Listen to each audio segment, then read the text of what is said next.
వారికి స్వేచ్ఛ ఉంది, రాయటంతో ఏమీ అభ్యంతరం లేదు.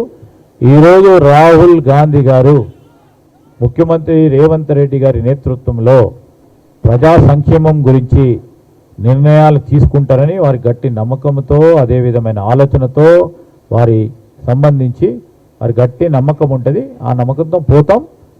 రేపు దీన్ని లేఖ రాసే అనేక సందర్భాల్లో లేఖలు రాస్తూనే ఉన్నారు. ఒకసారి రాసినరా?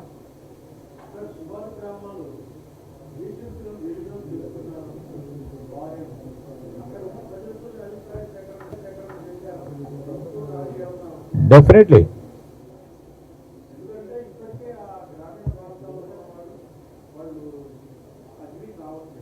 ఇప్పుడు సార్ ఒక సమాలోచన చేసినప్పుడు, మేము ఒక నిర్ణయం తీసుకున్నప్పుడు దానికి కావాల్సిన అంశాలపై డెఫినెట్లీ పబ్లిక్ ఒపీనియన్ తీసుకోవాలి, రెజల్యూషన్స్ తీసుకోవాలని రెజల్యూషన్స్ అన్నీ తీసుకునే చేయటం జరిగింది.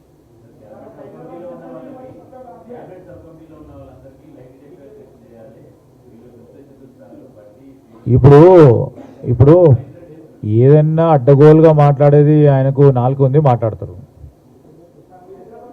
దేనికైనా ఈరోజు మేము చెప్తా ఉన్నాం, నిష్పక్షపాతంగా మంచి ఆలోచనతోని ఈరోజు మరి క్యాబినెట్ సబ్ కమిటీకి సంబంధించిన సహచరులు కానీ మేము కానీ ఒక నిర్ణయం తీసుకున్నాం. దానిపైన అసలు ఏంది లేని దాన్ని ఏదో సృష్టించాలని ప్రయత్నం చేస్తూ ఉన్నారు. సృష్టించే క్రమంలో మరి కొండను దవ్వి ఏది కూడా ఎలక కూడా దొరకదేమో కాదు వాళ్ళకి. దానికి సంబంధించి కూడా చెప్తా ఉన్నాం, స్పష్టంగా ముందుకు పోతా ఉన్నాం. ఎక్కడైనా ఆధారం ఉంటే రుజువు చేయమని చెప్పడం అంటున్నాం కదా. ఇప్పుడు ఐఎమ్ కమింగ్ ఆన్ రికార్డ్. ఎక్కడైనా ఏదైనా ఆధారం ఉందా ముందుకు రండి.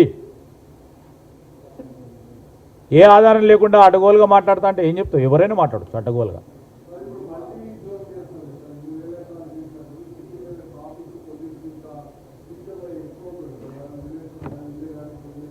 యా డెఫినెట్లీ మంచి క్వశ్చన్ శ్రీనివాస్ గారు. అందుకోసమే మాస్టర్ ప్లాన్ తయారు చేస్తాం.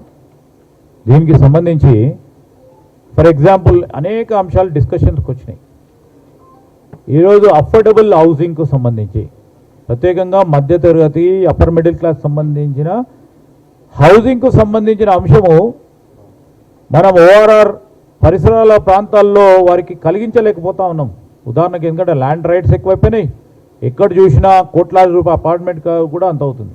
ఈరోజు మిడిల్ క్లాస్ అప్పర్ మిడిల్ క్లాస్కి హౌసింగ్ క్రమం చేయాలంటే ఈ విధమైన సదుపాయం కలిగాలి.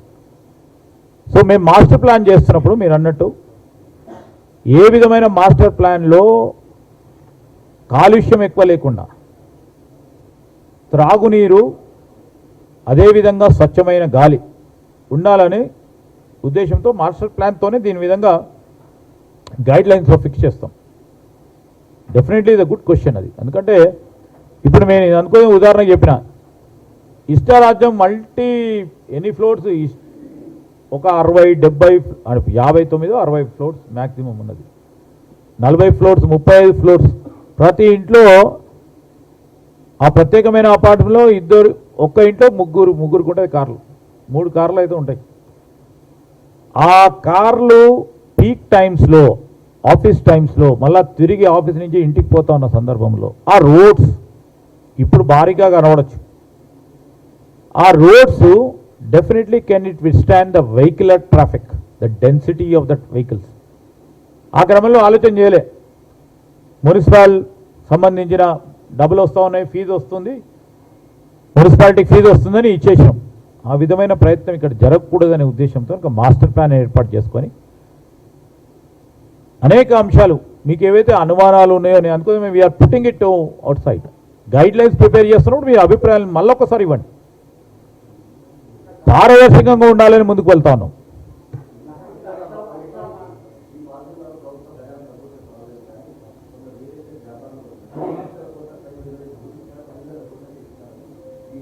$5,000 కోట్లకి ఎవరిస్తున్నారయ్యా? ఆ భూమి మీది. ఇది టైటిల్ ట్రాన్స్ఫర్ కాదు వాళ్ళ చేసినట్టు. అందుకోసమే చెప్తా ఉన్నాను, ప్రజలను ప్రక్కదారి పెడతా ఉన్నాను. టైటిల్ ఎవరికి వారికి ఉంది టైటిల్. దారదత్తం ఎక్కడ చేస్తూ ఉన్నాం? Simple logic. ఎందుకు దారదత్తం ఎక్కడ చేస్తూ ఉన్నామండి?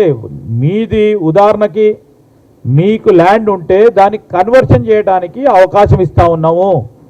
ప్రభుత్వ భూమి కాదు, ఇండస్ట్రియల్ పార్క్ సంబంధించిన ఇండస్ట్రీ ల్యాండ్ మా పరంగా లేని ల్యాండ్ మీకు ఇచ్చిన ల్యాండ్లో దానికి కన్వర్షను దారదత్తం ఇచ్చే ప్రసక్తే లేదు. ఆ రోజు కూడా ఏపీఐఐసి కానీ ఈరోజు ఇస్తా ఉన్న టీజీఐఐసి కానీ ఎస్ఆర్ఓ రేట్ కంటే ఎక్కువగా డెవలప్మెంట్ ఛార్జ్, అడ్మినిస్ట్రేటివ్ ఛార్జ్ కలుపుకొని ల్యాండ్ అక్విజిషన్ రేట్ కలుపుకొని ఇంకా ఎక్కువ రేట్తో ఇస్తుంది ఇండస్ట్రియలిస్ట్కి. ఇన్సెంటివ్స్ ఇస్తా ఉన్నాం అనండి, ప్రతి రాష్ట్రంలో ఇస్తున్నారు ఇన్సెంటివ్స్, ఇవ్వాల్సి వస్తుంది. ఎలక్ట్రిసిటీస్ ఇన్సెంటివ్స్ ఇవ్వాల్సి వస్తుంది, ఎస్జీఎస్టీ ఇన్సెంటివ్స్ ఇవ్వాల్సి వస్తుంది. ఇంకా వారికి కావాల్సిన ఇన్సెంటివ్స్ డిపెండింగ్ అపాన్ ఇతర రాష్ట్రాలు పరంగా పోటీ ప్రపంచంలో ఉండదా అనే విధంగా ఉండాలి. ఉదాహరణకి 15 సార్లు చెప్పినాను, చుట్టుపక్కల రాష్ట్రాల్లో 99 పైసలకి ఒక ఎకరం ఇస్తున్నారు. పోటీ ఉంది అక్కడ. 99 పైసలకి ఇస్తున్నారా లేదా సార్? 99 పైసలకి ఇస్తున్నారు. ఎందుకు ఇస్తున్నారు అంటే వాళ్ళ విధానం అది. మీరు ఎందుకు ఇస్తలేరు అని అంటే ఇంకొకరు కూడా అడగొచ్చు కదా. మా విధానపరంగా ఎక్కడ కూడా రాష్ట్ర ఖజానాకు సంబంధించి ఎక్కడ కూడా ఇబ్బంది రాకూడదని చేస్తూ ఉన్న ప్రయత్నం మీరు అందరూ కూడా, నేను వారందరిని కూడా సహకరించమని. ఎందుకంటే వారు కూడా ఉంటారు ఆ ప్రాంతంలో, రేపు వారికి సంబంధించిన వారి చుట్టాలు పక్కాలు కూడా ఉంటారు అక్కడ. ఆధారం లేకుండా మాట్లాడటం సరికాదని చెప్తాను. ఎవరు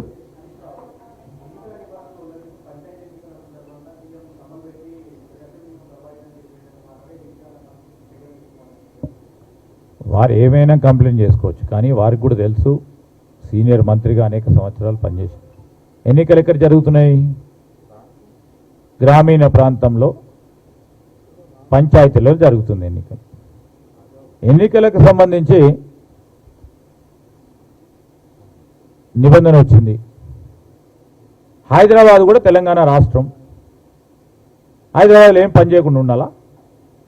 ఎక్కడైతే ఎన్నికల నియమావళి లేదో అక్కడికి సంబంధించి ప్రభుత్వ పరంగా తీసుకోవాల్సిన అభివృద్ధి సంక్షేమ కార్యక్రమాలను నిలుపు చేయము. ఇక్కడ కూడా నిబంధన లేదు. ఈరోజు మున్సిపల్ పరిధిలో మీటింగ్లు ఏర్పాటు చేస్తే ఎందుకంత భయపడతా ఉన్నారు? ఇది పార్టీలకు అతీతంగా జరుగుతున్న ఎన్నిక. మేమేం చెప్తా ఉన్నావు?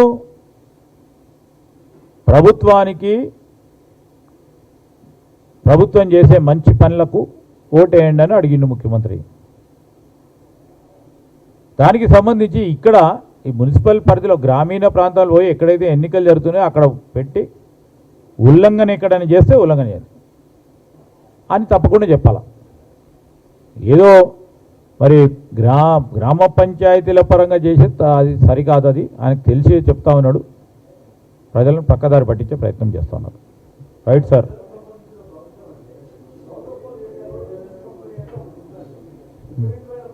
యా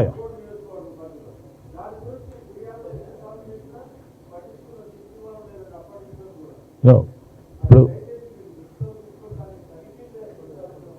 డెఫినెట్లీ సార్, ఇప్పుడు పొల్యూషన్ బోర్డుకు సంబంధించి ఈరోజు మీరు చెప్పిన అంశం కూడా తప్పకుండా దృష్టికి తీసుకెళ్తాం. వారి అధికారులకు కూడా సూచనలు చేస్తాం. అక్కడ పర్యావరణానికి సంబంధించి ఇండస్ట్రీ ఏ విధంగా ట్రీట్మెంట్ ప్లాంట్స్ని ఏర్పాటు చేసుకొని పొల్యూషన్ని కంట్రోల్ అంశాల్లో తప్పకుండా సూచనలు ఇస్తాం. తగు విధమైన నిర్ణయాలు తీసుకొని డైరెక్షన్స్ కూడా ఇవ్వడం జరుగుతుంది.